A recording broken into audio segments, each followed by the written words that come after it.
हे प्रभु, जो भी जीवन आपने दिया है, इस जीवन में हम अपनी पुण्य कमाई, अपना धर्म, अपना सत्कर्म, उसकी पूंजी लेकर आपके दर तक आए। हमारे कारण किसी की आंख में आंसू ना आए, किसी का हक छीनकर हम न जिए। हमारे नियम, नित नियम निरंतर चलते रहें, हमारे हाथ देने के लिए उठते रहें। हमें दाता बनाकर रखना, किसी के आगे हाथ फैलाने की नौबत कभी ना आए। जब तक इस दुनिया में हैं, सेवा कर सकें, सेवा कराने की स्थिति कभी ना आए। चलते फिरते हंसते बोलते तेरे दर तक पहुंचे। शरीर भले ही न रहे, लेकिन हमारे शरीर की कीर्ति, सुगंध इस दुनिया में हमेशा रहे। हम आपके सच्चे अच्छे भक्त कहला सकें, अपनी भक्ति से मालामाल करना और सभी को निहाल करना, ये विनती है प्रभु। और विनती ये भी है कि पूर्ण आयु देना, यशस्वी जीवन देना, सत्कर्म करने की शक्ति देना, अपना नाम जपाना, घर परिवार में इतनी कृपा कर देना। धनमाल दो तो भक्ति का माल भी दो, सेवा की शक्ति दो। सभी आए हुए भक्त खाली ना जाएं, सबको निहाल करना प्रभु, अपनी कृपा से माला माल करना। विनती को स्वीकार कीजिए। ओम शांति शांति शांति। ओम। आंखें खोल लीजिए। यहां बैठकर जब आप अरदास करेंगे, हजारों हजारों कंठों से निकले हुए स्वर भगवान तक पहुंचते हैं। घर में भी जब आप पूजा पाठ करें, सबको शामिल किया करें। भोजन में, भजन में इकट्ठे बैठो। उस घर में कलयुग का प्रभाव नहीं रहता जिस घर में सब इकट्ठे बैठकर भोजन करते हैं और परमात्मा का भजन करते हैं। और जहां बड़ों का आदर होता है, और जिस घर के अंदर सेवा सिमरन चलता रहे, वहां गुरु का पैर अपने आप रहता है, वहां पर कृपाएं बनी रहती हैं। आप सब किस्मत वाले हैं कि आपको यह अवसर मिला। याद रखिए, कभी कभी वक्त सबकी परीक्षा लेने के लिए आता है। अवतार भी धरती पर आ जाए तो परीक्षा उसकी भी होती है। जब परीक्षा का समय आता है, तब ना तो बुद्धि काम करती, न शक्ति काम करती। और जो आपके अपने होते हैं, वो भी आपकी ताकत होते हैं, लेकिन उस समय वो ताकत भी काम नहीं आती। जो आपका परिचय होता है, वो भी आपकी ताकत होती है, लेकिन बुरे वक्त में आपका परिचय भी लोग भूल जाते हैं। कहा जाता है ना, शेक्सपियर ने लिखा कि अंधेरा होने पर दरवाजे बंद होने लगते हैं घरों के, लेकिन जब बदकिस्मती आती है, वो भी एक अंधेरा होता है, तब तो पूरी दुनिया के दरवाजे बंद हो जाते हैं। कोई भी अपना दरवाजा नहीं खोलता उस समय, पहचानना ही बंद कर देते हैं लोग। बस उससे आगे मैं कहना चाहता हूं कि कोई पहचाने ना पहचाने, कोई माने ना माने, भले ही सारी दुनिया भूल जाए, सारे दरवाजे बंद हो जाए, एक दरवाजा कभी बंद नहीं होता, वो भगवान का है। इसलिए किसी और का भरोसा करो ना करो, अपने भगवान का भरोसा जरूर करो।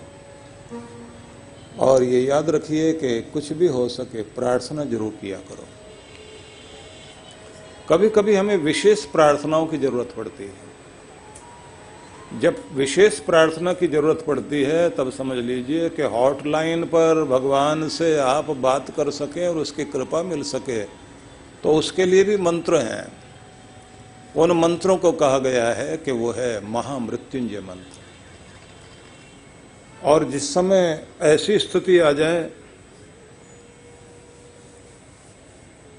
जिसे कहते हैं कि जिंदगी पर आ पड़े बात, तब मृत संजीवनी मंत्र का जाप होता है। मंत्र संजीवनी में जो मृत संजीवनी मंत्र है उसमें गायत्री और महामृत्युंजय का सामंजस्य होता है। महाकाल महाकाली, महादेव और महादेवी, भगवान और भगवती दोनों की कृपा उस समय चाहिए होती है। तो इस समय आइए पहले हम लोग मिलकर महामृत्युंजय मंत्र का जाप करें, और सबके मुख से निकलेगा ना तो उसकी बड़ी शक्ति होती है।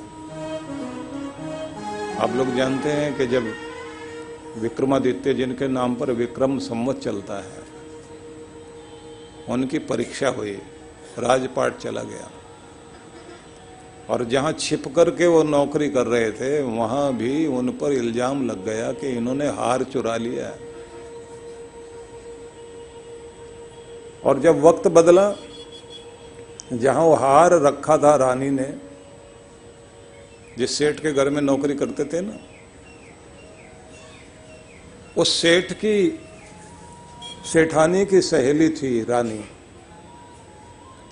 वो वहां आई हुई थी और गंगा स्नान करने के लिए जाने लगी, तो उसने अपना 9 लखा हार वहां खूंटी पे रख दिया। लोग कहते हैं ना खूंटी हार खा गई थी। तो पहले खूंटी होती थी वो मोर टाइप की, ऐसे लकड़ी की बनी हुई, मोर का आकार बना देते थे, तो वो खूंटी थोड़ी हिली हुई थी। हार उस पे रखा, वो घूम गई, हार अंदर चला गया। स्नान करके महारानी आई तो उसने आते ही पूछा, मेरा हार था। वो बेचारा बैठा हुआ भजन में था। उसने कहा, जी जहां रखा होगा होगा वहीं, देखा तो वहां तो है ही नहीं। उनके हाथ पांव तुड़वा दिए गए। वक्त आया तो उनके हाथ पांव भी ठीक हुए, और उस दिन वो महारानी फिर से आई थी। बोले, ये वही है ना जिसके हाथ पांव तुड़वाए थे। फिर से कपड़े टांग कर जैसे जाने लगी, खूंटी घूम गई, हार नीचे, हाथ में आ गया हार। उस हार को देखते उसने कहा, अरे ये तो वही है। बोले, ये इसका मतलब ये खूंटी खा गई थी हार को। और हाथ जोड़कर बोली, माफ करना भाई। बोले, माफ क्या करना, मेरा वक्त खराब था, आज बदल गया है, आज खूंटी घूम गई। तुमने सजा नहीं दी, मेरे वक्त ने सजा दी है। और वो महाकाल महामृत्युंजय मंत्र को जपता था बैठकर, और बाद में उसने उज्जैनी में महाकाल का मंदिर बनवाया। आप लोग जाते हैं ना वहाँ, तो महाकाल के मंदिर में बड़े बड़े लोग जाते हैं, भगवान का नाम जपते हैं और कहते हैं ये कष्ट बीत जाए हमारा। तो मिलके उच्चारण कर लेना, ये मंत्र है, कोई भजन नहीं है। मंत्र तो सबको बोलना चाहिए।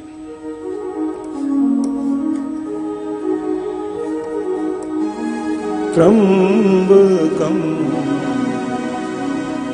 यजामहे सुगंधि पुष्टिवर्धनम् उर्वारुकमिव बन्धना मृत्योर्मुक्ष्यमामृतम् त्र्यंबकं यजामहे सुगंधि पुष्टिवर्धनम् उर्वारुकमिव बन्धना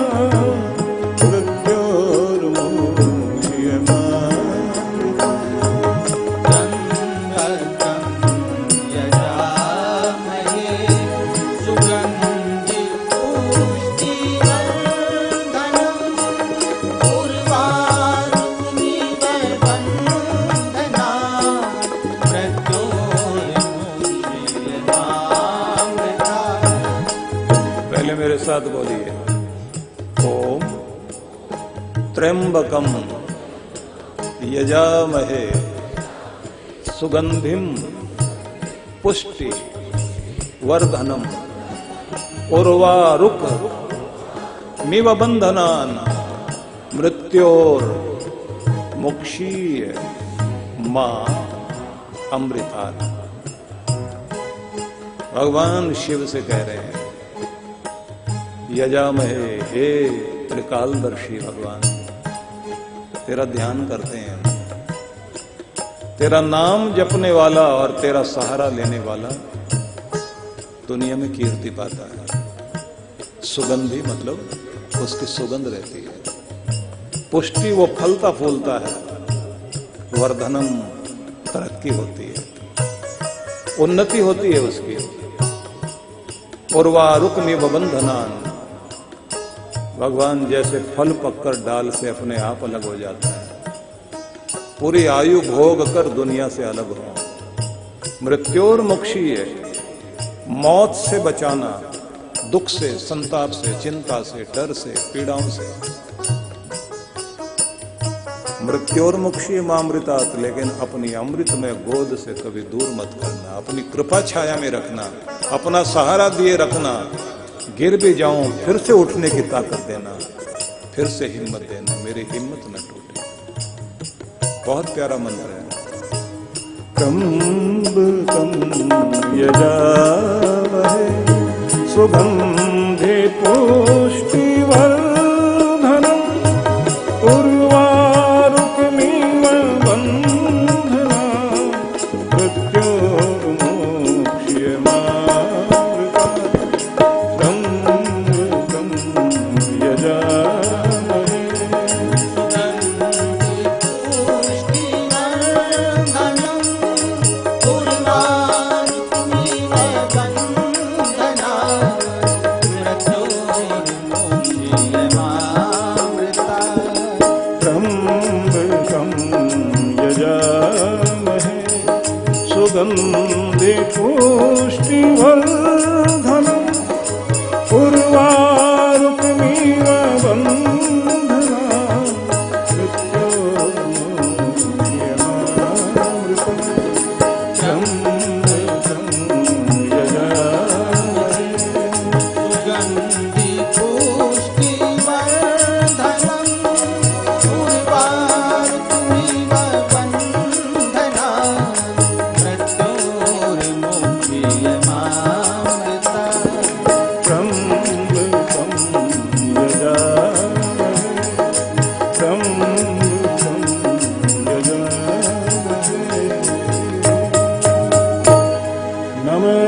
मातृशक्ति पद्मभूषण।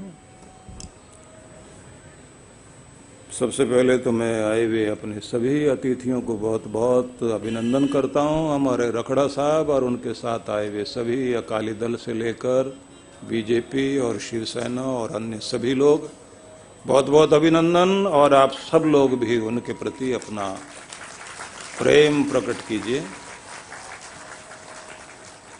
इस गुरु दरबार में सभी राजनीतिक पार्टियां भी, और कहना चाहिए सभी मत, पंथ, संप्रदाय और सभी भावनाओं के लोगों का हमेशा स्वागत रहा है। हमें बहुत बड़ी खुशी है कि हम सभी जिस तरह से मिलकर अपने देश को सशक्त बनाने में लगे हुए हैं, हमारी पूरी शक्ति हमारी शांति में है, हमारी एकता में है, हमारे प्रेम में है। बस इसे बनाए रखिए। और पंजाब जो पूरे भारत को ही नहीं बल्कि मैं तो कहता हूँ पूरे दुनिया में अपनी पहचान रखता है, भगवान करे कि ये अपनी पहचान को और ज़्यादा अच्छी बना सके, ऐसी मंगल कामना मैं करता हूँ। कार्यक्रम में हम लोग प्रवेश करें। मैंने आप सबके सामने गीता के संदेश रखे हैं। आप लोग जानते हैं कि गीता 18 अध्यायों का ग्रंथ है जिसमें 700 श्लोक हैं। और गीता का प्रारंभ जो है विषाद योग से शुरू होता है। विषाद कहते हैं निराशा को, अवसाद, डिप्रेस हो जाना। अर्जुन क्योंकि डिप्रेस हो गया था और कृष्ण भगवान के विचारों से उसको एक नई शक्ति मिली और उसकी वीरता जागी, तो इसलिए गीता को कहा जाता है कि विषाद को प्रसाद में, प्रसन्नता में, नई शक्ति में भर देने का नाम गीता है। कायरता को वीरता में बदलने का नाम गीता है। मरण धर्मा को अमृत का संदेश जहां से मिलता है उस ग्रंथ का नाम गीता है। माना जाना चाहिए कि अगर पूरी दुनिया में गंगा एक है, हिमालय एक है, तो गीता भी पूरी दुनिया में एक ही है, दूसरी गीता है ही नहीं। गीता जीवन का संगीत है, हम सबको जीना सिखाती है और हमारे अंदर उस शक्ति को उद्भव करती है। जहां ये सिखाया गया है कि तुम शरीर बदलेगा लेकिन तुम रहते हो, तुम्हारी आत्मा कटती मरती जलती नहीं है। अमरता का संदेश जहां से आता, नैनम छिंदंती शस्त्राणी नैनम दयति पावका, ये संदेश गीता का है। इसी का प्रभाव रहा कि हमारे देश को आजाद कराने वाले क्रांतिकारी लोग गीता से बहुत प्रभावित रहे। गीता में कर्म योग को बहुत महत्व दिया गया है और कहा गया है कि प्रत्येक व्यक्ति को कर्मशील बनकर जीना चाहिए और अपना कर्तव्य और अपना फर्ज निभाने में कभी पीछे नहीं हटना चाहिए। कर्मण्येवाधिकारस्ते मा फलेषु कदाचन। गीता में यह भी कहा गया है कि आप स्वयं का उद्धार स्वयं कीजिए, तुम्हारे लिए कोई चमत्कार करने आएगा ऐसा कभी नहीं होगा। आप ही अपने जीवन के लिए चमत्कार कर सकते हैं। आपके विचारों में वो शक्ति होनी चाहिए कि आप अपने आप को सदैव सकारात्मक बनाए रखें, नकारात्मक नहीं, नेगेटिव अप्रोच नहीं होनी चाहिए। उद्धरेत आत्मना आत्मानम न आत्मानम अवसादयेत। अपना उद्धार स्वयं करो, क्योंकि हम अपने विचारों से खुद को ही पीछे धकेलने लग जाते हैं। गीता ये कहती है कि आप ही अपने मित्र हो और आप ही अपने शत्रु हो। जब आप खुद के साथ शत्रुता जैसा व्यवहार करने लग जाते हैं, दुश्मनों जैसा व्यवहार करने लग जाते हैं, तब आपका विकास रुकता है। मैं कुछ नहीं कर सकता, मैं आगे जा नहीं सकता, मेरा साथ देने वाला कोई नहीं है, मेरा परिवार ठीक नहीं, मेरी दशा ठीक नहीं है, मेरा वक्त ठीक नहीं है, मुझे कोई पसंद नहीं करता, मेरे साथ हमेशा बुरा ही हुआ। बहुत तरह के इस तरह के विचार जब व्यक्ति के अंदर आने लगते हैं तो समझ लीजिए कि वो खुद का दुश्मन बनकर बैठ गया। उठना चाहता है, आगे बढ़ना चाहता है, लेकिन उसकी निराशा ही उसको रोक देती है। इसलिए सभी को इस बात को ध्यान रखना चाहिए कि खुद के दुश्मन ना बने। और दुनिया आपको हंसेगी, दुनिया मजाक उड़ाएगी, दुनिया आपको आलोचना करके आपकी मुस्कुराहट के दिए को भी बुझाने की चेष्टा करेगी, लेकिन जो आदमी प्रत्येक तरह की विषमताओं के बीच भी हिम्मत से खड़ा रहता है, मुस्कुराता रहता है, किसी बात से न डरता न घबराता, दुनिया में राज करने का और सिर उठाकर जीने का हक उसे मिला करता है। तो वो शक्ति आपको अपने अंदर खुद पैदा करनी होती है। गीता में इस बात को बहुत बल दिया गया है कि कभी भी अपने आप को दीनहीन मत बनाओ, और अगर कभी दीनता हीनता के विचार आए तो खुद को खुद समझाओ। माँ बाप की भी बड़ी भारी जिम्मेदारी होती है। जिम्मेदारी होती है कि अपने बच्चों को वो प्रेरणा दें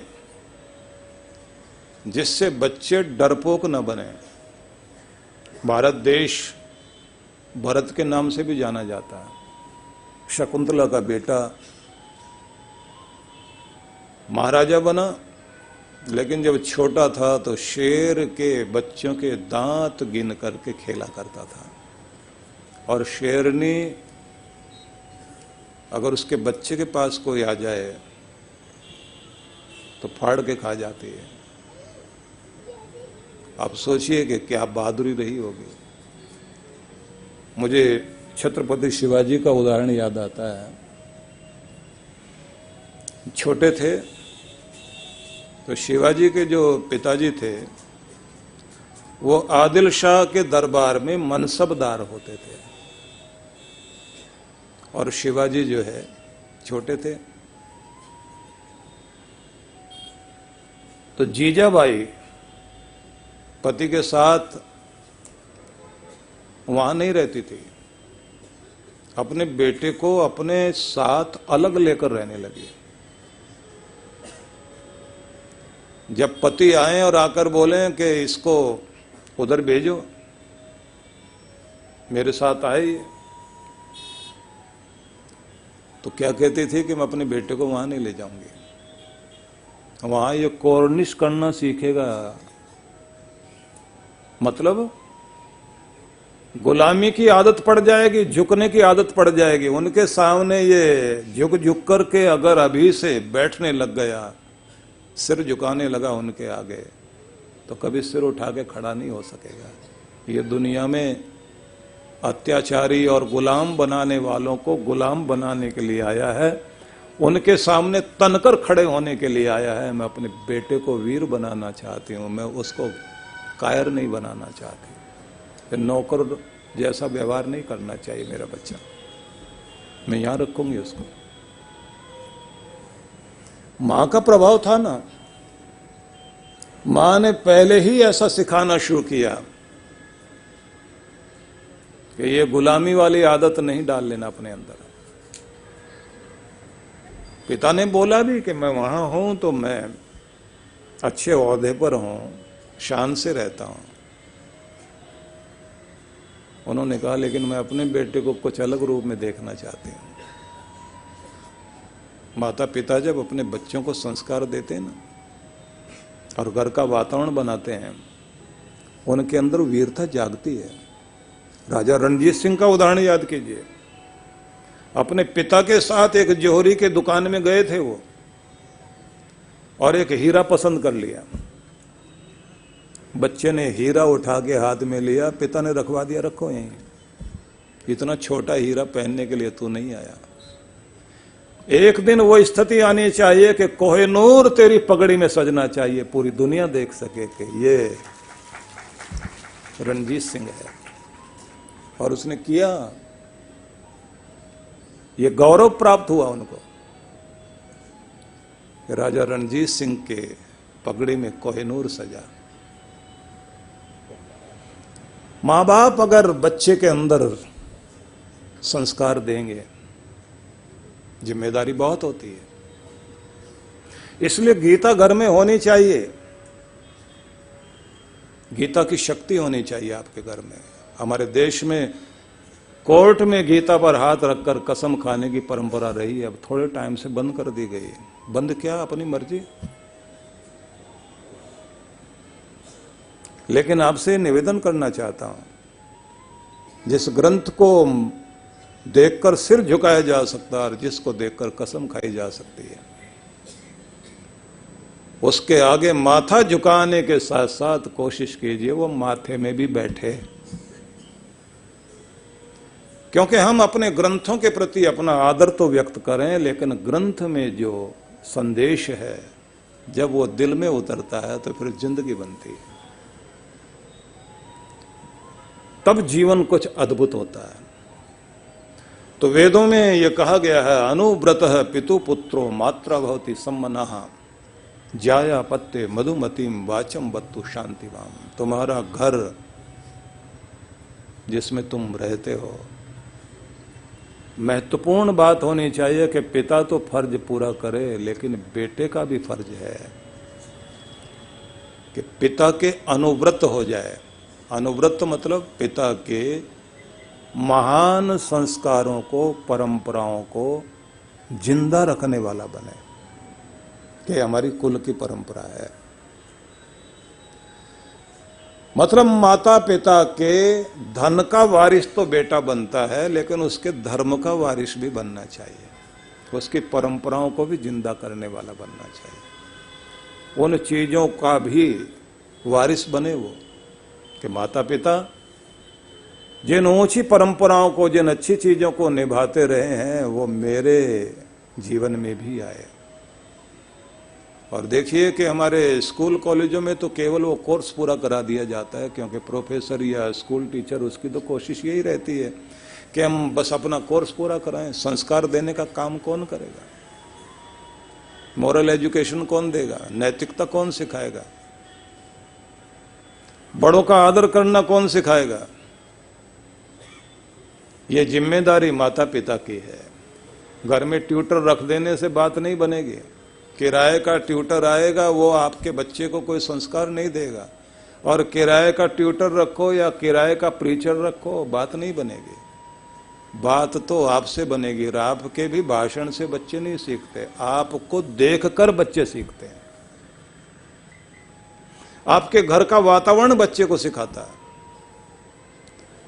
इसलिए अगर आप ये चाहते हैं कि आपके बच्चे बड़ों का आदर करें, तो कोशिश कीजिए कि आप घर के अंदर वो आदर देने वाली परंपरा होनी चाहिए। और सबसे बड़ी बात तो ये, कोई मिलने भी आ जाए तो जैसे अदब से उसका स्वागत करें और अदब से उसे छोड़ने के लिए बाहर जाएं, तो बाहर छोड़ने के बाद उसके बारे में बुरी भली बात नहीं कहनी चाहिए। क्योंकि जैसे छोड़ के आते हैं उसके बाद उसके बारे में कोई ना कोई रिमार्क जरूर दिया जाता है। बच्चे जो है बड़े हैरान होते हैं, अभी तो ये बहुत इज्जत मान कर रहे थे और इतनी देर में उसकी खाल उधेड़ने को लगे हुए हैं। बस इतनी बात से बहुत बड़ा फर्क पड़ता है। दूसरी बात ये ध्यान रखना कि पति पत्नी की लड़ाई हो जाए तो बच्चों को बीच में मत लाना कभी भी। और न कभी किसी पत्नी को कहना चाहिए, माँ को कहना चाहिए अपने बेटे को बुला के, देख रहे हो तुम्हारे फादर क्या कर रहे हैं, क्या व्यवहार कर रहे हैं। ना पिता कहे कि तुम अपनी माँ को समझाओ ये क्या व्यवहार करती है, ये ऐसी है वैसी है। जब बच्चों के सामने इस तरह बोला जाता है तो बच्चे समझ जाते हैं दोनों हैं क्या, ये आदर करने लायक है या नहीं है। उनके मन से आपका सम्मान निकल जाता है। मान तो आपको कराना है। और सबसे ज्यादा ध्यान महिलाओं को रखना होता है। अपने बच्चे को बोलना होता है कि पिता से ऐसे बोलोगे और ऐसे नहीं बोलोगे। और अगर हमारी लड़ाई की बात करते हो तो हमारी कोई लड़ाई नहीं है, अपनी अपनी बात कहने का ढंग है हम लोगों के। अगर आप आदर कराएंगे पति का, बच्चे से कहेंगे कि पिता का के सामने कैसे बोलना है, और पिता कहे कि माँ के साथ ऐसे नहीं बोल सकते, ऐसे रहो, आप दोनों एक रहेंगे तो आपका बच्चा भी नेक रहेगा। इस बात को जरूर ध्यान में रखिए। इसलिए वेदों में यह कहा, अनुव्रतः पितु पुत्रो मात्रा भवति सम्मना। मां के हृदय की भावनाओं को समझने वाला हो बच्चा। जाया पत्ते मधुमतीम वाचम वत्तु शांतिवाम। पति और पत्नी भी आपस में बातचीत करें तो शांति देने वाली बात हो, मधुर तो हो, एक दूसरे के दिल को ठंडक पहुंचाएं। क्योंकि जब आपके घर में प्रेम का वातावरण होता है तो आपके घर में स्वर्ग उतरता है। और जब आपके घर में कलह कलेश होती है तो आपके घर की लक्ष्मी भी रूठने लग जाती है। अपने घर की लक्ष्मी को और अपने घर की बरकत को टूटने मत दो, क्योंकि जितना मेल रहेगा उतना ही माल भी रहेगा। इसलिए मेल बनाओ। हर बात को नाक का सवाल मत बनाइए और जिद पालने की आदत मत छोड़ो, होनी नहीं चाहिए। अंडरस्टैंडिंग रहे, एडजस्टमेंट रहे, ईगो प्रॉब्लम हो नहीं तो घर में सुख शांति आती है ना।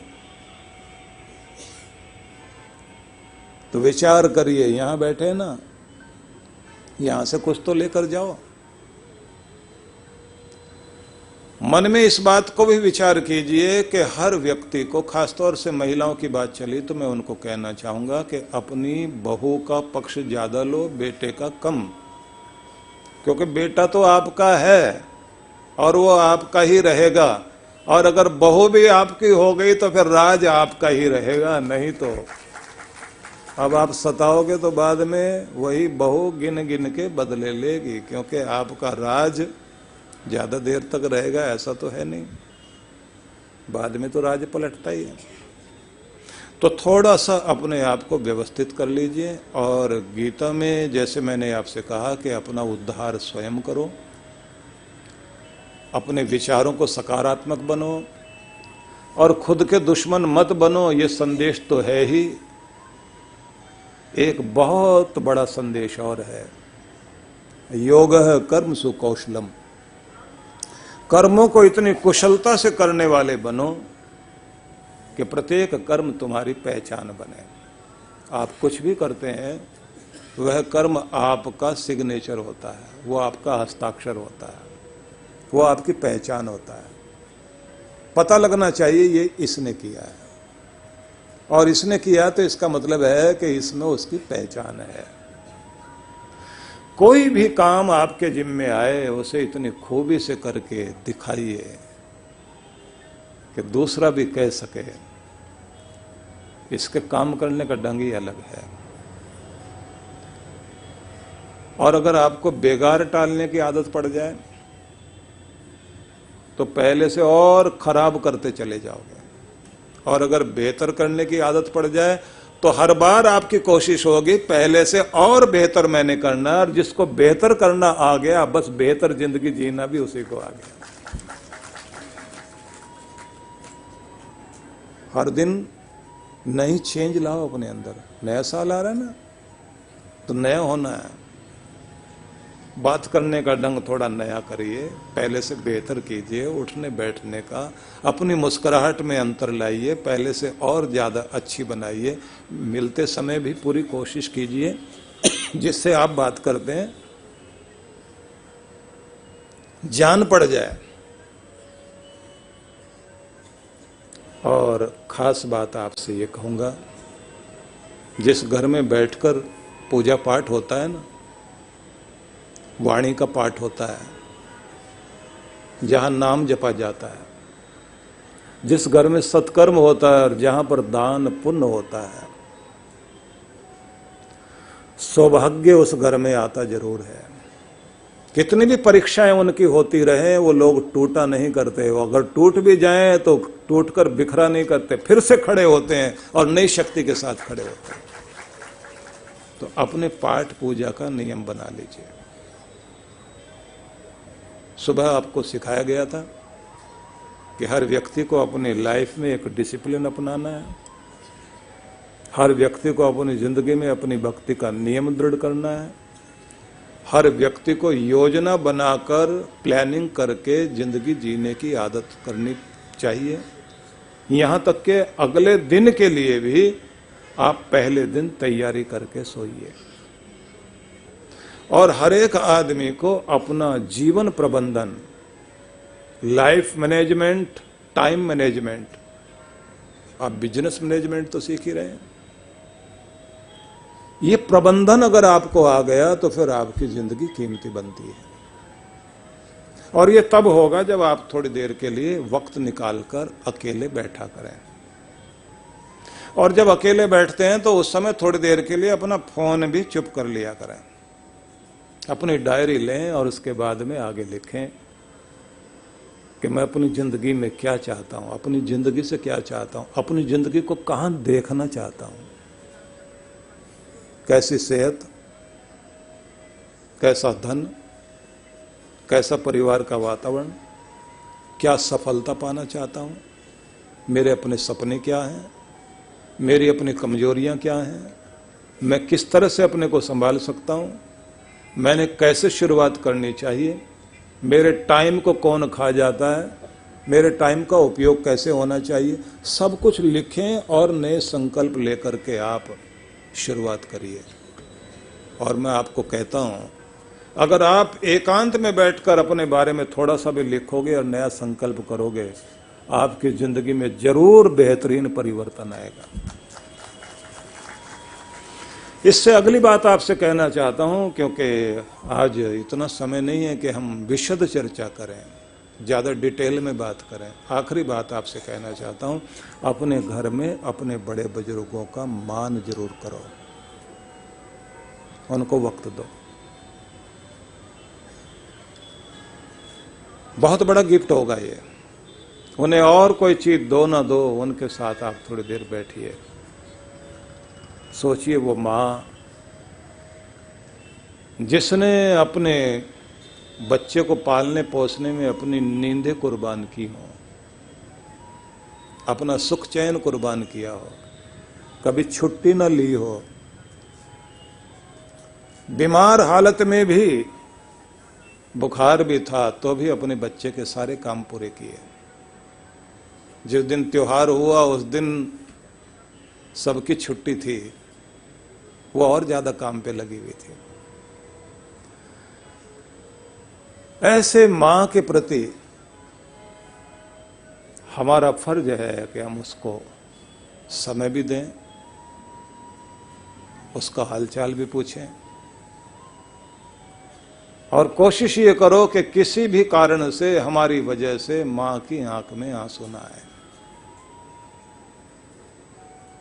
हो सके एक काम करिए, माता पिता को जैसे वो आपको जेब खर्ची देते थे ना, एक राशि ऐसी भी दिया करो कि ये वो राशि है जैसे मत्था टेक कर देते हैं कि कहीं भी आप खर्च करना चाहो खर्च करो।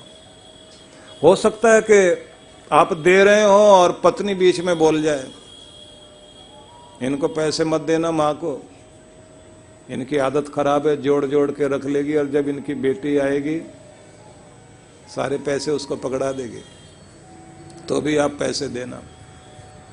क्योंकि जब बेटी आती है और मिलने के लिए माँ से, और माँ उसे कुछ देती है, तो वो पैसे नहीं होते, वो माँ की दुआएं होती हैं, वो बरकत के पैसे होते हैं जब वो अपने हाथ से देती है।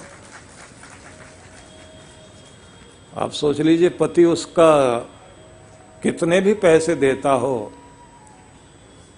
उन पैसों को भी वो अपना मान समझती है, लेकिन माँ के दिए हुए पैसे को तो वो सोचती है पता नहीं ये कौन सा खजाना है।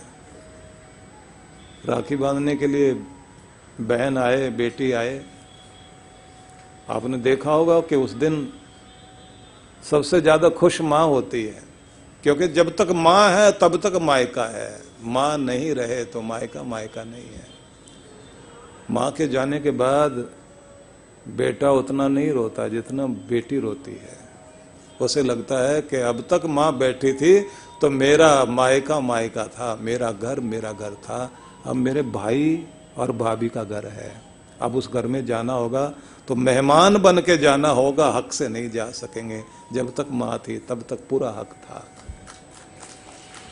इसलिए उसको बड़ा दर्द होता है। जब बेटी आए और माँ इधर इंतजार कर रही है, मेरी बेटी आई है, राखी बांधने के लिए आई है, अपने भाई को बांधेगी।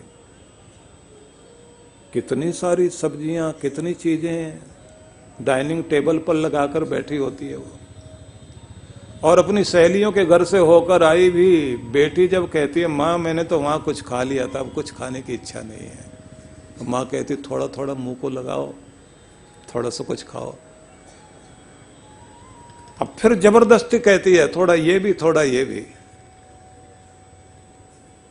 और उसको फिर हैरानी होती है कि एक माँ ही है जिसको मेरी पसंद की सारी चीजों का पता है।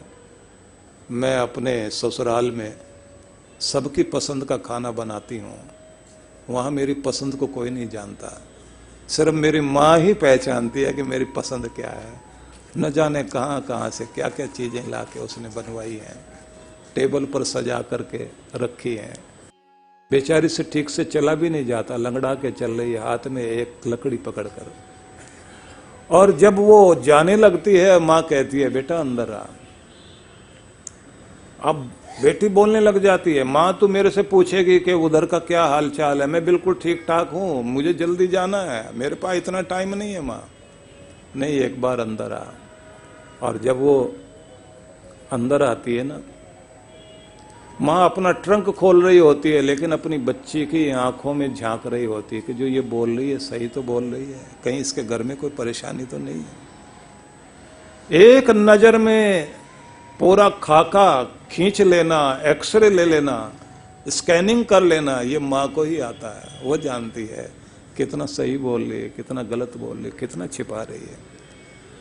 जब वो ट्रंक खोलकर उसमें से एक बैग निकालती है, इधर बेटी देख रही है कि टेबल पर कुछ शीशियां रखी हुई दवाई की, जिसमें कुछ शीशियां खाली हो गई, और उसे लगता है कि मेरी माँ ने अपनी दवाई के पैसे भी जोड़ के रख लिए हैं।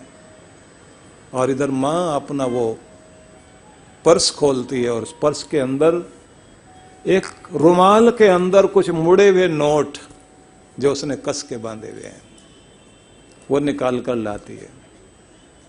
और जब बेटी को देने लग जाती है, बेटी मना करती है, नहीं माँ मुझे कुछ नहीं चाहिए, मेरे पास सब कुछ है। तो माँ कहती है भगवान करे तेरे पास सब कुछ हो, लेकिन इनको पैसे मत समझना, ये माँ की दुआएं हैं और माँ का आशीर्वाद है, अपने साथ लेकर जा, क्योंकि बेटियों को खाली हाथ घर से नहीं भेजा जाता। तब लगता है कि वो माँ माँ नहीं है, देवी का रूप धारण करके खड़ी हो गई है। और जब बेटी कार में जाकर बैठती है, आंखें डबडबाई होती हैं, माँ की तरफ देखती है, उसे लगता है ये चेहरा थोड़े दिन दिखाई दे रहा है, पता नहीं कब ये गायब हो जाएगा, धीरे धीरे ओझल हो जाएगा। और जाते जाते अपनी माँ के लिए दुआएं करती है, भगवान मेरी माँ को लंबी उम्र देना, अच्छी सेहत देना। आप जानते हैं ये क्या रिश्ता है? ये भावनाओं का रिश्ता है, और हमारा देश इन भावनाओं के साथ ही जिंदा है। और अगर आप कहेंगे कि माँ पिता दोनों में से किसका महत्व ज्यादा है, बहुत लोग बोल देते हैं कि माँ के बारे में तो सब कुछ कहते हैं, लेकिन पिता भी तो कुछ करता होगा, क्योंकि पिता को नहीं समझ पाते लोग। यही याद रहता है उसकी डांट, जब भी घर में आएगा डांटेगा, फटकारेगा, कोई ना कोई कमी निकालेगा, कभी बेटे को कुछ बोलेगा, कभी बेटी को कुछ बोलेगा। सबको यही लगता है कि इसको डांटना ही आता है, ये प्यार तो करता ही नहीं, प्यार तो सिर्फ मां करती है। लेकिन जरा सोच करके देखिए क्यों डांटता है वो? अपने बच्चों के लिए रोजी रोटी कमाने के लिए जब वो बाहर निकलता है, न जाने कितनी कितनी लानत सहने के बाद, चोटें खाकर, किस किस के आगे लड़कर झगड़कर, किसके आगे गिड़गिड़ाकर अपने बच्चों के लिए कुछ कमा कर लाता है। और जो घर में आता है, आते ही उसको जब देखता है कि उसका बेटा लापरवाह बनकर के टीवी देख रहा है और किताब को सामने उलट के रखा हुआ है, तब उसको गुस्सा आता है कि मेरी जिंदगी में तो कोई कमी रह गई, मैं लापरवाह हुआ, पीछे रह गया, पर मेरा बेटा पीछे न रह जाए, इसलिए वो डांटने लग जाता है। वो उसका प्यार बोल रहा होता है, हम लोग नहीं समझते कि वह प्यार किस तरह बोल रहा है। ये जब पिता नहीं रहता तब याद आता है वो क्यों डांटता था, वो क्यों बोलता था। और जब किसी का बच्चा उस पिता से भी आगे निकल जाता है, उस दिन उसके कंधे चौड़े होते हैं, उस दिन सीना चौड़ा होता है, दुनिया को बताता मेरा बेटा ये बन गया है। और जब किसी बेटे के कारण पिता की पहचान बनती है और वो कहता है ये जज है, मैं इसका बाप, जज का भी बाप, उसके कहने का ढंग अलग होता है, सीना चौड़ा होता है उसका उस समय, मेरा बेटा ये बन गया। और सोचिए कि अगर पिता है तो मां की सिंदूर, उसकी मांग जो सजी हुई उसके कारण ही है, उस घर में जो रोशनी है तो उसके कारण है, उस घर का खंबा बनकर कोई खड़ा हुआ है जिसके ऊपर पूरा घर टिका हुआ है तो वो पिता ही है। और अगर उस घर का कोई चौकीदार है तो वो भी पिता है। जब तक वो बैठा है किसी की हिम्मत नहीं है उस तरफ निगाह भी उठा के देख सके।